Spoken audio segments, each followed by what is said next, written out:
Египеттің астанасы. Каир. Тек нағыз гений бұл қиын сұрақтарға дым қиналмай жауап береді. Польшаның астанасы. Варшава. Литваның астанасы.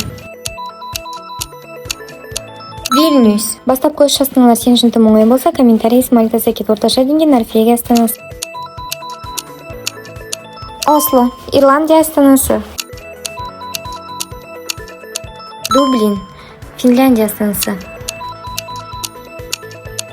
Хельсинки. Қиын деңгей. Пуэрто-Рико астанасы. Сан-Хуан. Словения астанасы. Любляна. Бельгия астанасы. Брюссель. Егер сен барлық астананы тапсаң, құттықтаймын, сен нағыз генийсің. Эксперт деңгей. Таиланд астанасы. Бангкок. Біздің каналымыз